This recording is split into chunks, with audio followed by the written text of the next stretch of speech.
great to see all of you here, and I just want to say how much I've thoroughly enjoyed the talks this morning. I think we'll have lots of food for thought. So, and just to say, before I actually start the talk, if Darren mentioned the idea of this being sort of applying faith to everyday life, to the marketplace, if anybody here would be interested in future events of this nature, we have a sign-up sheet by the book table. Please leave your contact details so that we can sort of contact you in that situation. Thank you.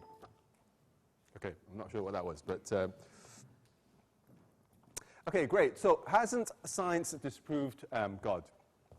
Well, lots of people, I've heard this comment from lots of people, and so lots of people think so, including a number of scientists. So here is one of them, Francis Crick, very, very famous for co-discovering the structure of DNA, also a Nobel laureate.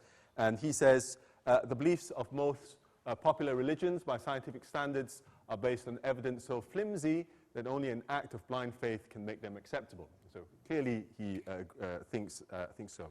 But certainly that view is not shared by all scientists. So here's somebody we've already come across in Lizzie's talk this morning, Francis Collins, director of the Human Genome Project, which for the first time mapped out all the genes on human DNA, pretty impressive feat. He clearly disagrees, and he says that we must ourselves be prepared and willing to make a reasoned presentation of our faith, especially to young scientists who have all too often concluded that a serious faith in a personal God and objective pursuit of scientific truth are impossible. So really, quite a divergence of opinion here. Who's right? So here's what I want to explore today. First of all, to address this question, so why do some people think that science has disproved God? Where has this idea come from? I then want to address the question, can we use science to either prove or disprove the existence of God? And thirdly, apart from science, is there any other way to know if God exists? And I think hopefully some of the things that I've said will pick up on some of the themes that have already happened this morning. So the first point, why do some people think that science has disproved God? I think one of the first reasons is really there's a very popular idea that science is somehow based on fact and reason, whereas religion is based on blind faith. And since there's no scientific evidence for God, therefore God doesn't exist. But I think underlying this idea is the idea that the only reliable form of knowledge about the world is scientific knowledge. Basically, anything that can't be proved by science can't possibly exist. And this view of the world is called naturalism. But the problem with naturalism is that it is, in fact, not very scientific, because it can't, in fact, be proved by science itself. To see why, let's imagine that I've lost my wallet in a car park at night, like this poor gentleman. Now, I want to look for my wallet. Okay, so what should I do? Well, the obvious thing, obviously, you will look under the street lamp. Okay, now because that's the sort of easiest place to look for it. But it's one thing to say that I will look for my wallet under the street lamp because I can only see under the street lamp. So that's where I will have the highest chance of finding it.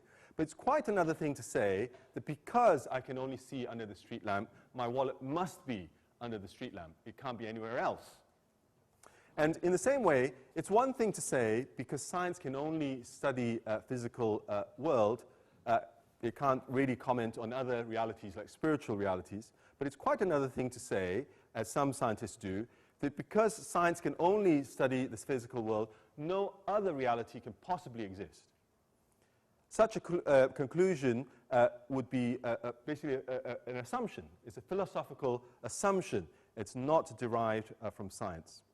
And in fact, we know from our own experience that there are many other types of knowledge that are just as valid and just as important as scientific knowledge. For example, if you want to get to know a friend, you don't take them to a lab to analyze them. Okay, kind of obvious. I mean, you probably won't have a friend by the end of that process for various reasons. But anyway, but I mean, if you want to know a friend, what you do is you talk to them. okay, and listen to them, okay? So in the same way, I guess as a religious person, if you want to know God, you can listen to him through reading the Bible. You can talk to him through prayer. And this sort of knowledge is called personal knowledge, okay? And it's just as important, just as valid as scientific knowledge. Now, another reason why many people think that science has disproved God is they believe that there is a fundamental conflict between science and faith, and therefore it's not possible for somebody to be both a religious believer as well as a scientist. And this kind of harks back to things that Lizzie has already said. And in fact, this statement is simply not true, because science and religion, as Lizzie has already so clearly explained, are seeking to answer different sorts of questions. Science is primarily concerned with answering questions about the physical world and ask questions like, how was the world made and how does the world work? While religion, on the other hand, is primarily asking questions about God, okay, but questions about meaning and purpose, answering questions like, who made the world, why did he create the world, and is there any meaning and purpose to life? So both are talking about reality, but at different levels. And they are complementary, in other words, rather than contradictory. To illustrate this point, okay, I have to say, I'm not plagiarizing, I'm just reinforcing what Lizzie has already said here, okay? So, for example, okay, the question, why is the kettle boiling, can be answered at different levels. One possible level is certainly at the level of physical mechanism, talking about heat, being the speed of molecules at which molecules move, and if you heat things fast enough, if you heat things enough, the molecules move fast enough, they can break free and turn into steam, etc. So that would certainly answer the question, why is the kettle boiling at a scientific level? But another possible answer for why is the kettle boiling is because you want to make a cup of tea, okay? Now that is also a valid answer to the question, but at the level of meaning and purpose. And clearly nobody would say that these two answers contradict each other. So in the same way that the statement that the universe came into being from Big Bang, or life came through evolution, does not contradict the statement that God created the world, because both statements are basically answering that question at different levels. The first at the level of physical mechanism, and the second at the level of meaning and purpose. And actually, in many of the current debates between science and faith, I think the crux of the debate really is how should you understand the Bible? And in this context, a very helpful metaphor is the what's called the two books metaphor. So in this metaphor, nature is likened to a book, and therefore God basically wrote two books, the book of Scripture, which is the Bible, and the book of nature. And in order to get the full understanding of the world, we need to read both books. And which book we read depends on what sort of questions we're asking. So if we want to know, for example, how the world works in a physical sense, then really we need to look at the book of nature. On the other hand, if we want to understand who we are, why we're here, and who God is, etc., then we should look at the book of Scripture. And many of the apparent conflicts between science and faith actually disappear if the Bible is understood in its own terms to answer questions of meaning and purpose rather than read through our modern scientific lens to answer questions of physical mechanism. And this is neatly summarized by this quote by Galileo, who understood this and said, it being true that two truths, by which he means science and the Bible, cannot contradict one another, it is the function of wise expositors to seek out the true senses of scriptural texts.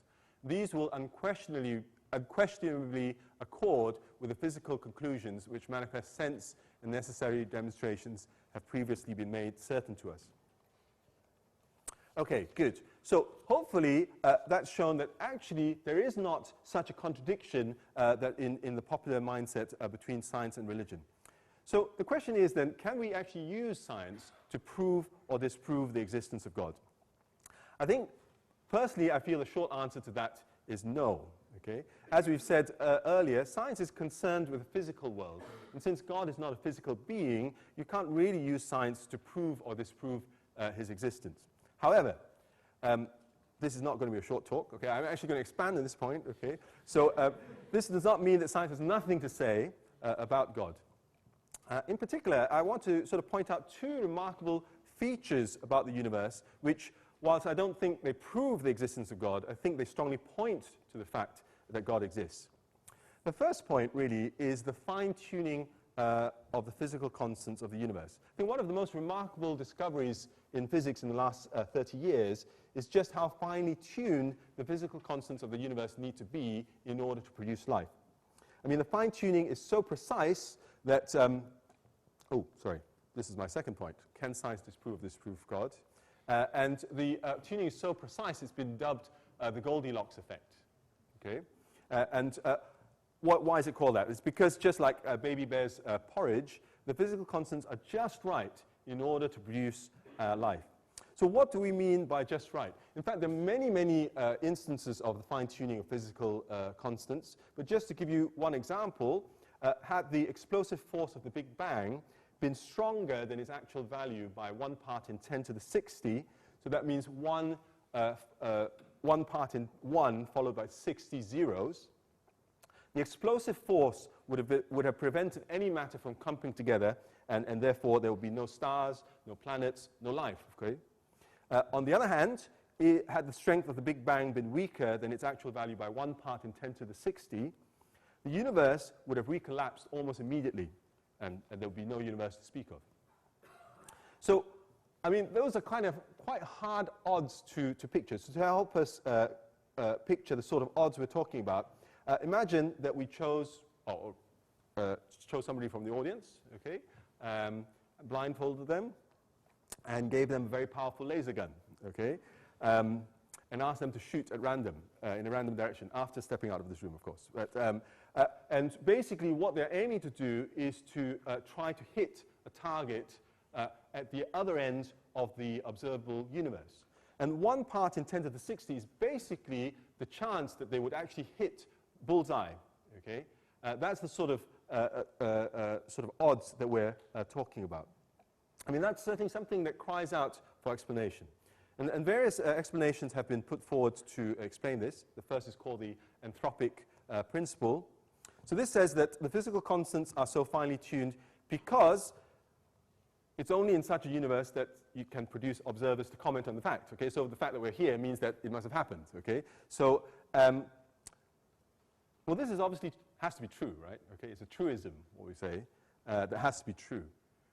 But I think it doesn't actually get to the nub of the problem. I think what is actually surprising about this is how tight a constraint having to produce life has to put on the physical constants. I mean, that's something actually really, really remarkable about our universe, and that the anthropic principle doesn't actually answer.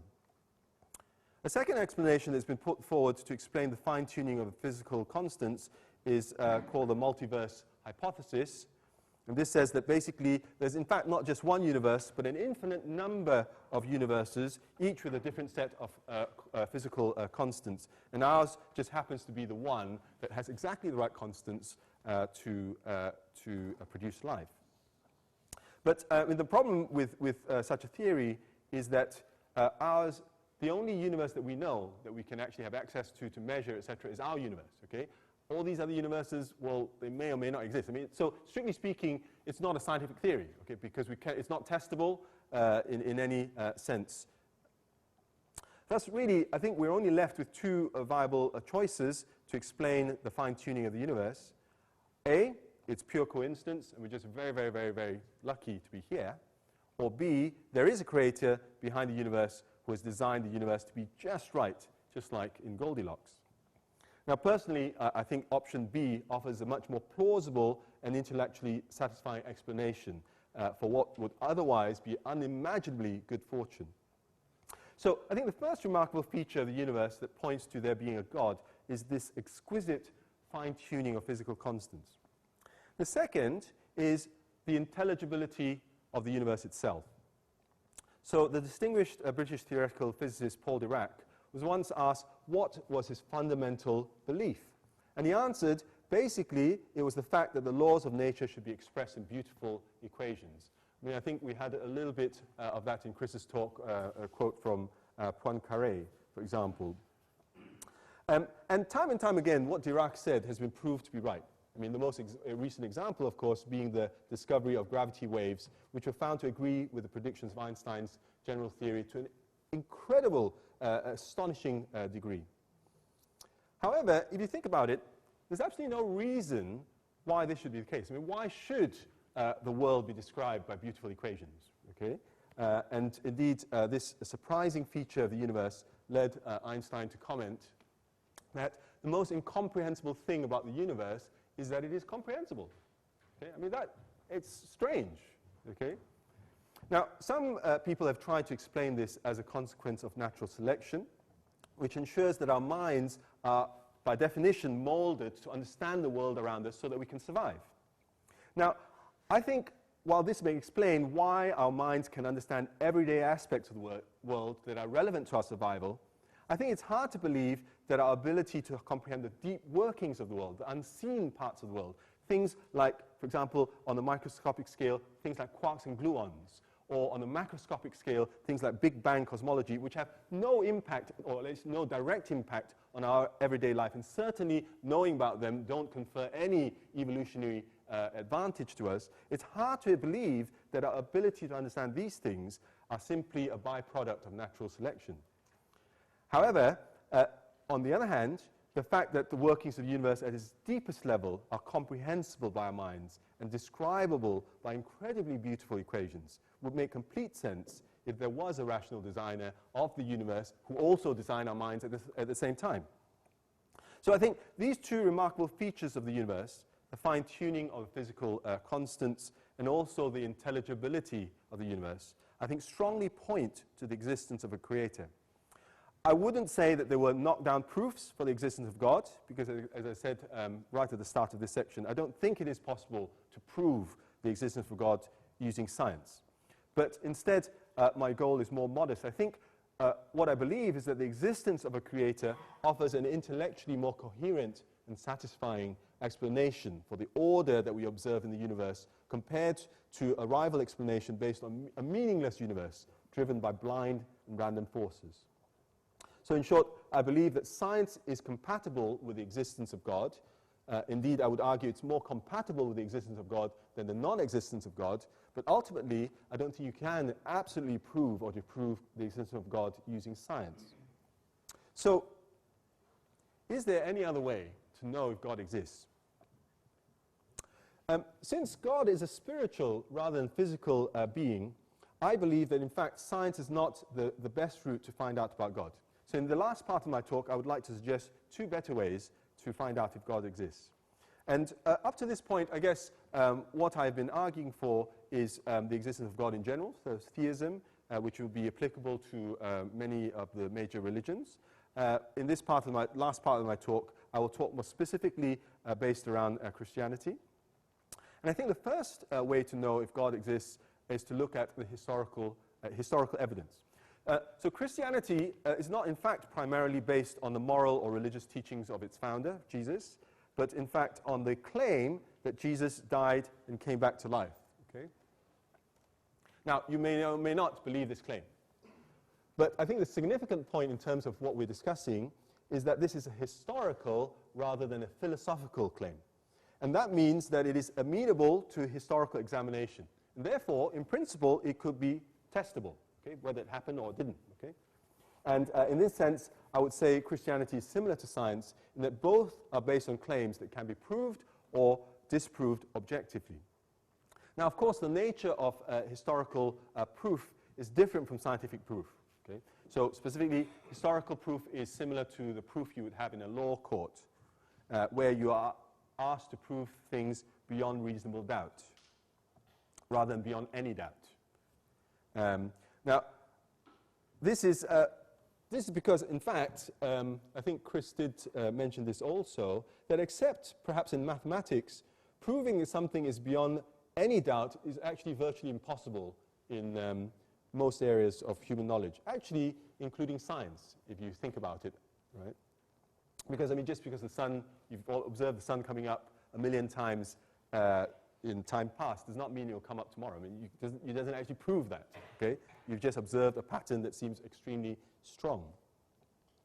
Now, however, this does not mean that conclusions drawn from the history or law are somehow not valid or reliable, because, of course, we know that if you can prove that something happened beyond reasonable doubt in a court of law, you can convict somebody and send them to jail. Okay, so surely you must think at some point, at some level, this sort of knowledge is reliable. So I would suggest that the first way to know whether God exists is to really investigate the historical evidence for whether or not the resurrection of Jesus actually happened. The second way to know whether or not God exists is through personal experience. Let me just explain what I mean by this. Why do we ask questions about the existence of God in the first place? I think it's not just purely an intellectual exercise. I think it runs a lot deeper than that. I think as scientists, we want to make sense of the material world. But the fact is, science can't give us intellectually satisfying answers to all aspects of human existence. Okay? So Chris was talking about the sort of questions that science can answer, but a lot of the really big questions science can't answer. And this is because, for example, if naturalism were true, that means if the physical world were all that there is, this inevitably means that anything that cannot be reduced to physical causes, things like meaning, purpose, love, friendship, justice, beauty, all these things, they don't really anymore have an objective reality. They're basically just figments of our imagination, okay? And I think none of us, even the most committed atheists, could live their life in that sort of way. Therefore, as human beings, and I include scientists as part of that, we are all seeking an overarching worldview that makes sense of all of reality as we encounter it, not just physical reality. Now, incidentally, I know there is some rumors going around that scientists are not really human, so I have recently uncovered conclusive proof that this is not the case, okay? So here you have it. Okay, so this is a proof that scientists are human after all. But anyway, that's a digression, okay? So coming back to the main point, okay. In the Bible, as in other major religions and like Islam and Judaism, God is revealed to be a personal being, okay, not an impersonal force like in Star Wars, okay? So as I mentioned earlier, the best way to get to know a friend is not to analyze them in the lab, it's actually to listen to them and to talk to them.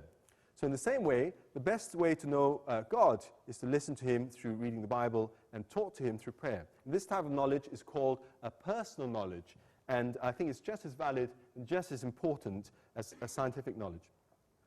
So in summary, has science disproved God? I believe the answer is no. So since, first of all, science and faith are in fact not contradictory, but complementary, seeking to explain reality at different levels. And indeed, as I sort of tried to explain, the order and exquisite fine-tuning of the universe that we live in is much more compatible with the existence of God than the non-existence of God. However, since God is a personal being, I believe the best route to actually knowing God is in fact not through science, but through historical evidence for the resurrection of Jesus and through our own attempts to make sense of life through personal experience. In a sense, getting to know God is like eating ice cream, actually. So imagine you've never tasted ice cream before in your life. It would be very sad. Now, I could explain to you what ice cream tastes like scientifically. But really, the best way to know what ice cream tastes like, of course, is to eat it yourself, okay? So that's to taste it personally, okay? Like these guys here, okay? So that's all I want to say. Thank you.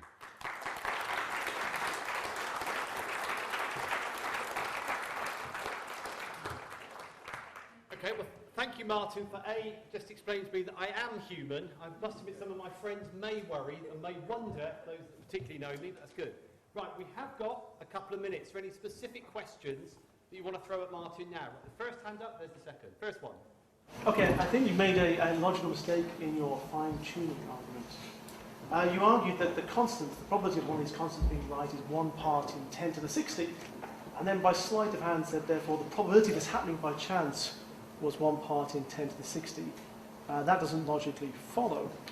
So, for example, if we went sort of back 200 years, we could have somebody giving a talk saying, look at the eye, how complex the eye is. What's the probability that all the components of the eye could come together like that? It's crazy. It's 1 in 10 to the 60. So you have this false dichotomy that you created. You either believe the eye came together by chance, or more rationally, more realistically, there's a God. So your argument, if we go back 200 years and use the same argument in terms of, now we understand in terms of evolution, it would fail. So why are you confident in your argument now? Thank you, Mike.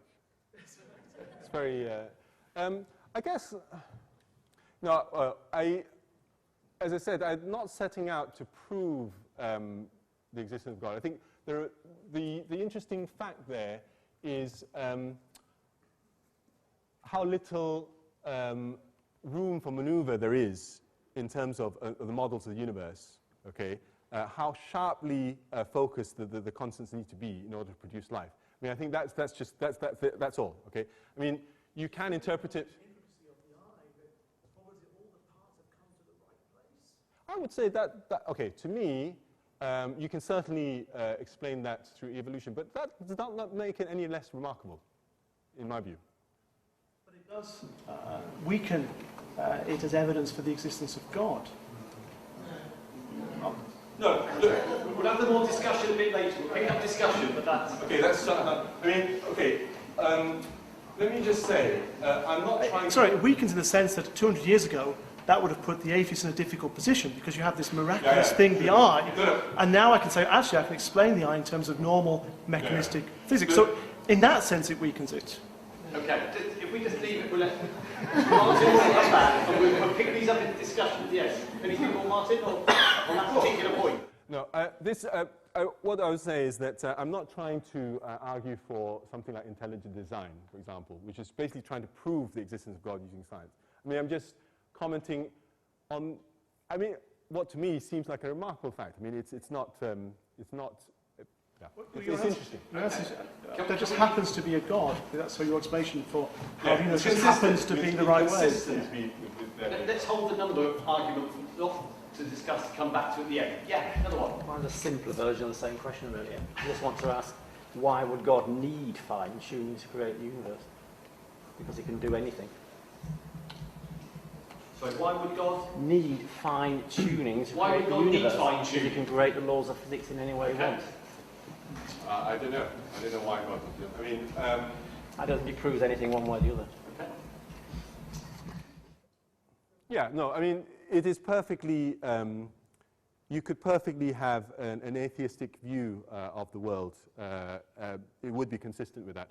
I mean, I guess that's why, in a way, I think such scientific proofs sort of still leave it open one way or another. You could interpret things either way. I mean, it certainly is true that it's not contradictory to the theistic view of the world. But I think having a view where there's no God in life does not make sense of the rest of life. And I think that's perhaps what I was trying to say in the last part of my talk. Okay. Yeah. So my question is, you just said that love, affection, trust, they don't have any sort of objective evidence. But considering the neurohormonal theory and the neurocircuitry, we can show this sort of, there are objective evidence for this sort of thing. Sure. The truth has some own circuitry, the trust, the hate, everything. You can explain, there is organic basis of everything. Sure. So they are not just, they are definable, they can be defined, they can be criteria. There are criteria for those sort of things. Sure. So these are not, I mean 50 to 60 years ago, somebody would believe that there are no objective evidence of trust and this sort of thing. If I am having strong feeling for something, I am trusting something, there is something, a portion of my brain, it is being stimulated, it is secreting something downstream, so it is happening. So it is an argument of something, I mean far ago, 50 to 60 years back. Now everything can be defined. The feelings, these are even we are waiting for lots of things that, so this is my point. Yeah. Can I just say, what's the question? It's a nice comment, but just checking the question. My question is that why you are saying they don't have any objective evidence? There is objective evidence of this sort of thing. Okay, why no objective evidence for sort of the biological behaviours? Yeah.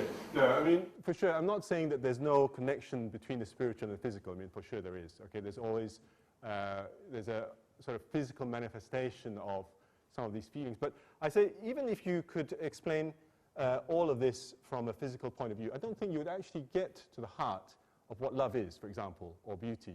I mean, I think that's the point. And I think that's perhaps, I mean, if you say that the physical reality is all there is, then really, when we talk about friendship, if you say, well, really, it's just your hormones firing, you know, your neurons are firing, there's no more significance to it than that. I mean, that would be the conclusion you'd have to come up with, right? And what you're saying is that those sort of feelings of love or your feelings of anger when something when there's injustice in the world, really those are just hormones circulating through your body, nothing more than that. And I think none of us really, truly believe that is the case. I mean, we believe that there are things that are worth fighting for because they're worth fighting for. I mean, there's kind of an objective existence. You can keep those thoughts for the discussions later. Let's get to These are tough. specific questions. Yeah. You said before, and the previous speaker did as well, said that science provides physical explanation to sort of how everything is, whilst the theology provides the meaning. Yeah. My question is, why is it necessary for there to be meaning? How can you prove that there is meaning? Yeah. Is that not an assumption in itself that there is meaning and therefore the theology is required for it? Of course. I mean, you can have perfectly consistent worldview, atheistic worldview. There's no question about that. It is all just physical, really. We're just fooling ourselves. But I think my point is intuitively our human understanding of life rebels against that. I mean, I think if you truly try to live your life in that sort of way, I mean, why would you bother getting out of bed in the morning? I mean, you know, why would you? I mean, because it's just as good to die as it is to live. I mean, why do we think that things? Why are you fighting for your career? Why are you studying at university to get a better career? I mean, is it just to procreate? For what purpose? Do you see what I mean? That it's an evolutionary feature that we have in our minds, the precept to not believe in sort of that nihilistic way. Because if we did, then as you say, there wouldn't be any point. Yeah. It doesn't necessarily make it any less true. We're basically puppets controlled by our genes. I mean, it's basically what I get. I mean, from that sort of view. I'm saying yes, in part, yes. Yeah. Okay. You've had a chance earlier. Don't worry, you will be later. Yeah, chat next to you. I think before you ask such a question, you should ask why shouldn't there be a meaning. That's what you should keep in mind. Can we keep the questions more to Martin at the moment, and then we'll open up it as a discussion when we get to the end, okay? Any particular factual questions or anything? You said this, can you explain? Or? Yeah. It probably relates to another question, but coming from a Christian perspective, if we're rejecting an intelligent design approach, as I do and you clearly do, how should we talk about the fine-tuning so to not end up in a kind of God of the gaps kind of approach? Okay. I'm not quite clear about, but what can I say? There's all these amazing statistics. So we want to say, we sense as Christians that God's involved in that, but how do we speak about that? That isn't kind of, well, there's this gap where did God set up these constants, just as an intelligent design person might sort of say, well, at this point, God dealt with this sort of complicated, blah, blah. Right. I mean, I guess the difference is in intelligent design, the proponents of that try to use science to prove the existence of God, whereas that's not what I'm trying to do. I'm just trying to show that it's consistent with the existence of God. One last question? Yeah. You spoke about how, like previously just now, how this nihilistic point of view that we are essentially puppets of our genes. But I was wondering what your thoughts on a person who would essentially believe that and essentially be okay with that and still believe there essentially is meaning and be okay with essentially going along for the ride. Absolutely, yeah, sure. I mean, and certainly this is the sort of thing that, I mean, have a moral code that is higher and you can live like that. What I guess I'm saying is that there's no objective basis for that code. I mean, I could equally be someone like and you would have no objective basis in which to justify to people, for example. I mean, you could certainly create your own meaning. You're free to create whatever meaning you want. Yeah, that's atheism and its consequences.